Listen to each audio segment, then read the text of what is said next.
Ni sabun, tapi dalam bentuk tiles. Dia panggil soap tile. Can you see this one? Tengok, cantik kan? Ni kalau colour biru. Yes, mommy here. Tengok bag dia cantik.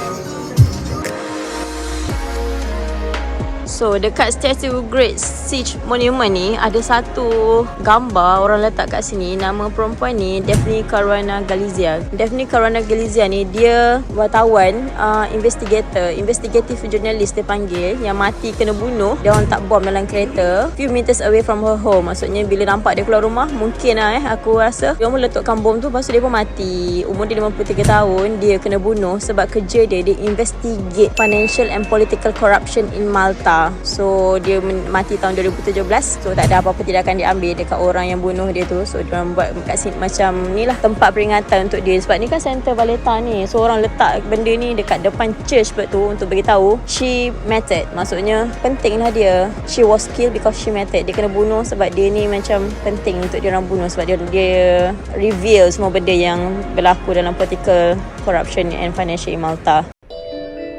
This is the final boarding call for passengers.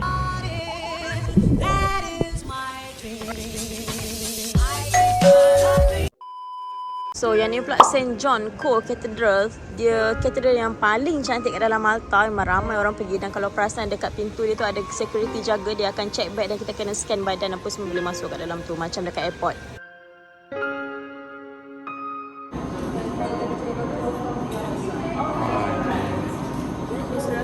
Benda tu on the other side.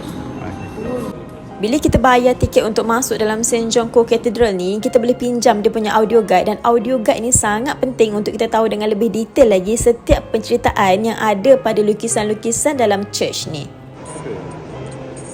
Tak nampak lah. St. John Co Cathedral ni adalah Roman Catholic Church yang diorang bina sempena memperingati St. John the Baptist, atau dalam Islam dikenali sebagai Nabi Yahya. Kenapa dia dipanggil Co Cathedral? Sebab zaman dulu masa British take over Malta, dia nak convert church ni jadi Protestant Church. Sebab masa tu dekat Malta ada satu Catholic Church, tapi orang Maltese tak suka sebab kat sini kan ramai orang Katolik. So apa diorang buat? Diorang pergi jumpa Pope dekat church satu lagi tu, minta dia jadikan church ni sama level dengan church tu. Maksudnya ada dua cathedral tapi share Pope yang sama. Sebab tu nama dia Co Cathedral. Masa awal-awal dibina tahun 1573, decoration dalam ni biasa je. Tapi masuk kurun ke-17, diorang make over balik interior dalam ni guna Baroque architecture yang menekankan unsur emosi, drama, gambaran dan penceritaan melalui lukisan yang biasanya dilukis dekat shilling ataupun dinding. Setiap penceritaan ni dihasilkan oleh Mattia Preti, Baroque artist yang sangat famous dekat Italia dan Malta masa tu, dan diiktiraf one of the finest examples of high Baroque architecture in Europe. Dan lukisan Mattia Preti tahun 1600 tu masih kekal sampailah hari ni. Yang ni gambaran daripada artis yang sezaman dengan Michelangelo tu. Ni menunjukkan yang Jesus tu yang dibawa ke tempat untuk disalib. So sebelum dia salib, dia diikat dulu kat tiang tu oleh Governor Roman di Jerusalem. Yang ni gambaran daripada artis The Chapel League of Germany. Kalau korang boleh tengok, yang ni gambaran yang menunjukkan three wise men datang masa kelahiran Jesus masa tu, dan majlis yang tu diberkati oleh para malaikat dekat atas. So ni adalah kefahaman dia orang Kristian ya. So kita kena hormat. Si tengah dengar audio guide yang dia bagi, bayar tiket dia memang dia bagi free terus untuk dengar. Selain lukisan dekat shilling dan dinding, St. John Co Cathedral ni juga famous dengan lantai yang dibuat daripada hasil gabungan 400 batu nisan parlimen-panglima dan pegawai Malta yang mati masa menentang kerajaan Ottoman. Mayat-mayat parlimen ni dulu diorang tanam dekat Fort San Angelo, tapi lepas church ni siap, kubur-kubur diorang tu semua dipindahkan dekat dalam ni. So marble tiles yang kita orang pijak ni, dia bukan sekadar tiles biasa, tapi ni adalah batu nisan atau tombstone pahlawan Malta yang mati masa lawan kerajaan Ottoman tu. Dan setiap batu nisan ni ada inscription yang menceritakan kisah hidup setiap pahlawan, pangkat dan pingat yang orang tu pernah dapat masa dia berbakti untuk Malta dulu. Lukisan ni dibuat pada tahun 1660 oleh Mattia Preti. Mattia Preti ni dia lukis sendiri dengan tangan dia dan guna oil painting. Aku tak tahu dia panjat kering ke, naik tangga ke, pakai harness ke macam mana. So lukisan dia lukis daripada kanan ke kiri. Ada 6 bay, macam ada 6, dipanggil bay, 6 bay. Dan setiap bay ni ada 3 penceritaan. So penceritaan ni dia pasal St. John yang lahir sebelum Nabi Isa menurut kepercayaan diorang lah. Lepas tu adalah cerita yang Nabi Isa lahir. Lepas tu Saint John ni yang bagi tahu semua orang Nabi Isa ni adalah messenger. So last kali aku pun tak tahu cerita dia macam mana. Untuk day ke-6 tu dia cakap Saint John ni kena penggal dengan kepala dan letak atas pinggan. Aku tak tahu dia nak ni kat siapa dalam bentuk sacrifice ke apa. So macam tu lah. Dalam Islam, Nabi Yahya ni adalah anak Nabi Zakaria yang lahir masuk umur Nabi Zakaria dah 93 tahun. Nabi Yahya ni adalah sepupu mara dan pakcik kepada Nabi Isa. Masa tu Nabi Yahya ni dia tolong Nabi Zakaria berdakwah dekat Bani Israel yang tak ikut hukum kitab Taurat Nabi Musa.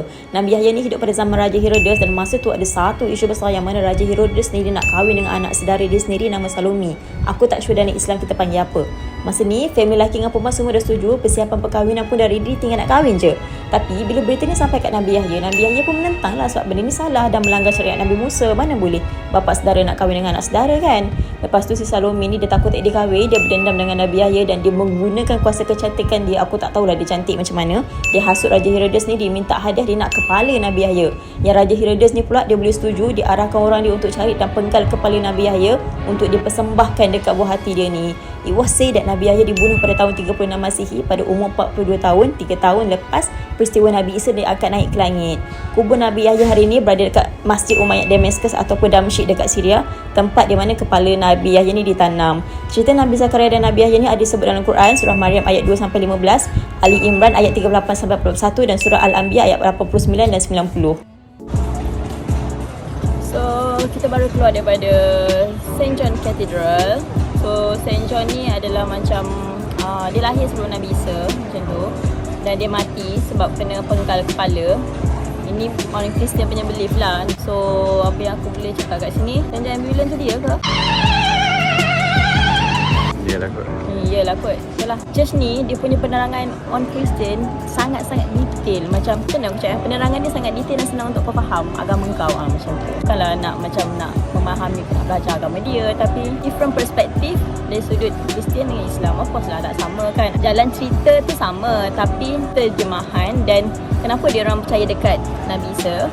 Dan kita sambung kat Nabi Muhammad sebab kita Nabi Muhammad. By the way, kalau dalam Islam, Nabi Isa tak mati. Dia diangkat ke langit dan yang masa kena salib tu dia switch dengan kawan dia. Tapi Allah switch dan dia angkatkan ke langit. Tapi dalam kepercayaan Kristian, Nabi Isa tu mati. Dia orang percaya kawan dia yang duduk dekat salib tu, itu adalah Jesus. Since that, dia orang anggap Jesus tu kan anak Tuhan macam tu. Tapi kalau kita tak, Jesus disalib tahun 33 Masihi dan Nabi Muhammad lahir hampir 500 tahun kemudian, 570 Masihi. So kita yang kemudian ni adalah umat Nabi Muhammad. And Kristian dia stop at the Jesus.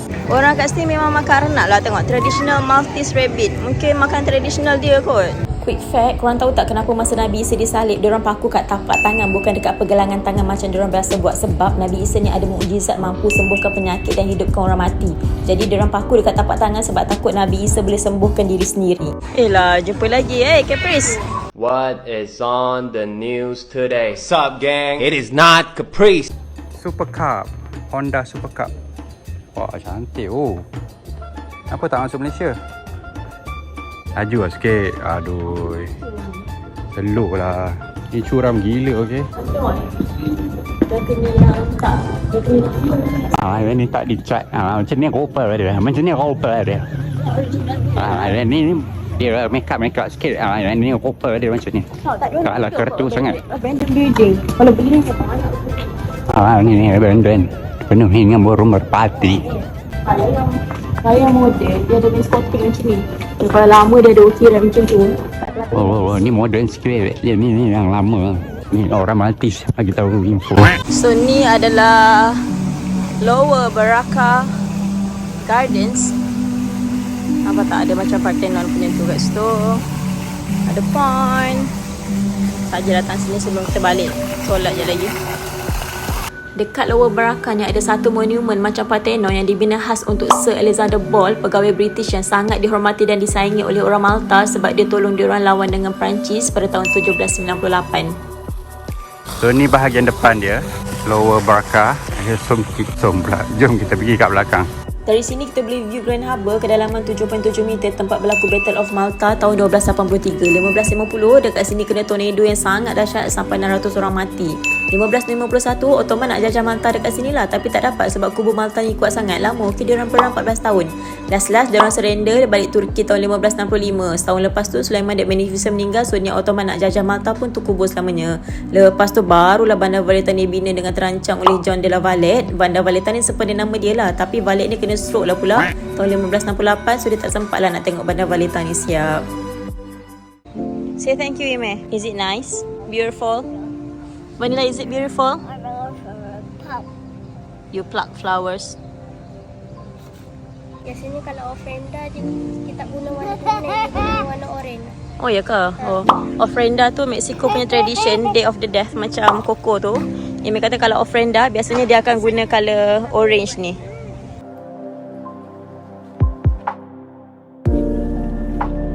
Ni view dekat Lower Bracca. Tu dekat Saluting Metri tu, yang tu dekat Upper Bracca. Air dia biru gila, langit tak biru hangat pun. Oh, bulan dah keluar dah sebab sekarang dah nak masuk maghrib, nanti pukul 5, sekarang pukul 4. Okay, tu bridge Fort St. Elmo yang kita pergi semalam. Yang ni aku tak tahu benda apa, tapi dia ada bell kat situ. So ada orang tengah peluk-peluk belakang tu.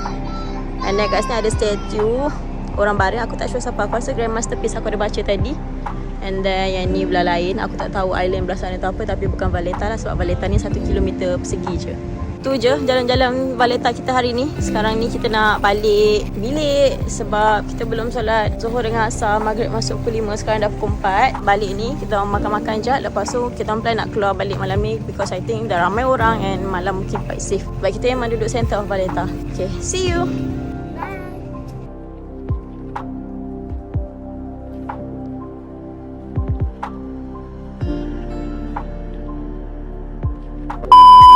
So tadi aku beli groceries dekat Malta ni, first time beli. Telur dia agak murah, 6 biji €1.30. Lepas tu yang ni sotong, ini vegetable oil, harga dia €1.15. So kita makan sotong.